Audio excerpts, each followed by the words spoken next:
President Donald Trump isn't bothered that President Joe Biden has decided not to participate in the Democratic debates. In fact, he seems to side with Biden. Here's what he said in an interview with Fox News anchor Maria Bartiromo, aired this Sunday. Let's watch.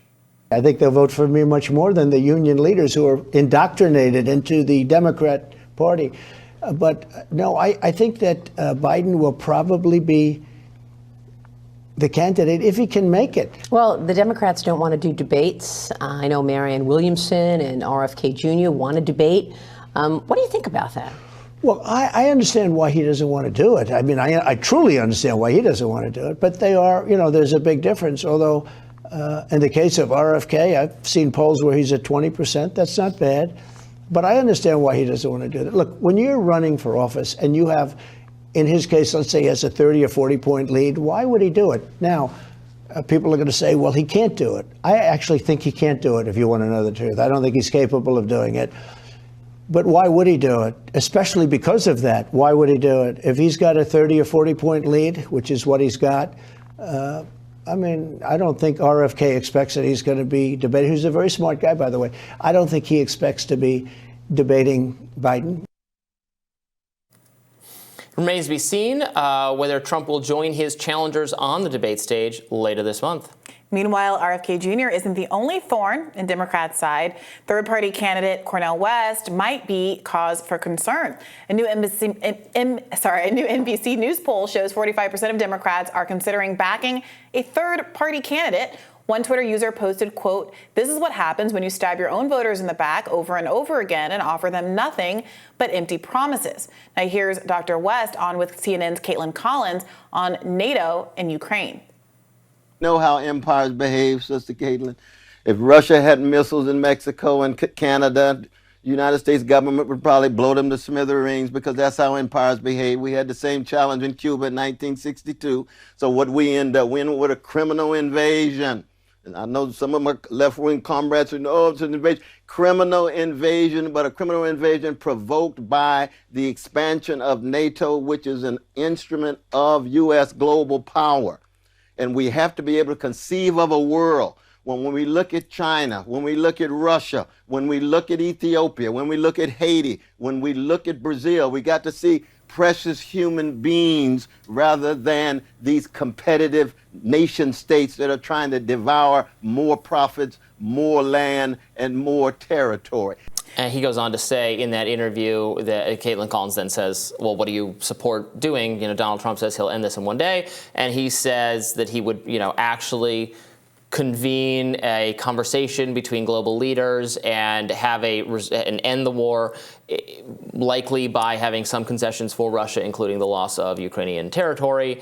So that was his interview on that subject. On the earlier, of course, Donald Trump can't take the position that Joe Biden should have to debate RFK and Marianne Williamson because he has not said he will participate in a debate with the Republican challengers. Obviously, the front runner has everything to lose and very little to win from one of these debates. That's the theory. Ron DeSantis has fallen behind in polls. He's now around 17%. When asked recently, in fact, about what he attributes to his poor showing to, he says that people are feeling sympathetic toward Donald Trump because of the impeachments against him. Be that as it may, the reality is that DeSantis is not gaining in the polls. RFK Jr. has been in this race for a much shorter period of time than Ron DeSantis, but has been relatively stagnant. We'll see if this latest scandal he finds himself in over the coronavirus as a bioweapon comment hurts him at all. But I think the most telling aspect of all of this is perhaps this poll that shows that 45% of Democrats are open to a third-party candidate, and that's despite the constant hand-wringing that you see from the corporate media about how we only have Donald Trump because of Jill Stein. And in fact, in that same interview with Caitlin Collins, she asks Cornel West about if he's concerned about being a spoiler, and Cornel West says, everyone says spoiler, spoiler, spoiler. the Democratic Party, if it's confused, if it's frustrated about why so many of its own ranks are interested in leaving the party, they should be looking toward what they have done and whether or not they can make a pitch to the American people as to why they should continue to be Democrats instead of trying to continue to rig the field so they never have to face any real competition. Yeah, absolutely. When he's speaking to Caitlin Collins, one almost gets the sense, and I'm not trying to malign her at all, but that he's making arguments that I think are perfectly in keeping with a left progressive worldview, obviously, that there would have been a home for in the Democratic Party. And she seems, I'm not going to say she doesn't understand, that they're unfamiliar to her, that yes. she's not very used to dealing with them because it's just so different from the kind of democratic consensus that CNN is a part of manufacturing. Yes. And it does not involve a principled anti-war, anti-interventionist opposition. In fact, that's whatsoever. playing into Putin's hands to talk about NATO expansion is the line that's being floated out there. Yeah, I saw that this clip was shared by Aaron Rupert, formerly of Vox. He's not with them anymore. Kind of a very lib-ish liberal, Twitter for personality, sure. And all the comments are from lib people saying, "How dare he? Putin! It's Biden's fault that Putin decided to invade another country." Right. And like that's so small-minded to think like that. Right. Yes, it is Putin's fault. Putin did an unconscionable, immoral, illegal thing, but we are allowed to talk about the circumstances that led up to that step, even like just in a historical process, explaining how this happened. Even if you don't want to assign like moral blame or something anywhere else, it's important to understand the factors that led to this moment so that we can anticipate them and not have them happen again. And you can assign moral blame. And Dr. West, in the clip that we just watched, did assign moral blame to Putin. He called it an illegal invasion. And he repeated it like 10 times as though he knows he has to caveat it up the wazoo not to get accused of being So does Putin's RFK puppet. Jr. when he talks about it. And he does, so and he still gets called a Putin puppet. It's also worth noting that in that clip, Cornel West specifically says, "I wish the Democratic Party would talk about poor and working class people." That's the issue. Poor and working class people who are looking to my campaign, looking for some escape from the corporate duopoly. Caitlin Collins says nothing to that because I think most people in the mainstream news media aren't prepared to talk about those kinds of problems that, frankly, neither party is accommodating especially well. And in particular with Cornel West, I think there is this anxiety that's germinating among establishment Democrats because they understand that he has a specific appeal to black voters and black male voters more pointedly, and that has been a group that the Democratic Party has increasingly been struggling with. And as he is out there saying obvious, true things about how their conditions have not improved under Democratic leadership, and that there is a certain appetite and willingness, frankly, to even risk another Donald Trump if it means finally holding the Democratic Party accountable instead of feeling entitled to the black vote in particular. Remember what Joe Biden said to black voters who might be undecided in 2020. He said, "You ain't black if you're still undecided at this juncture."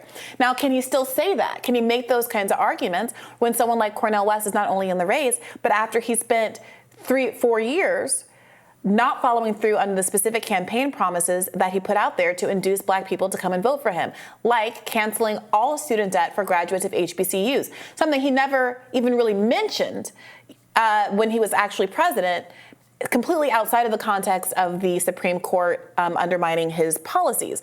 It seemed like he dropped that long before he was forced to drop it by the Supreme Court because it seemed like an inducement to get people to turn out and vote for him specifically in Georgia. Sure.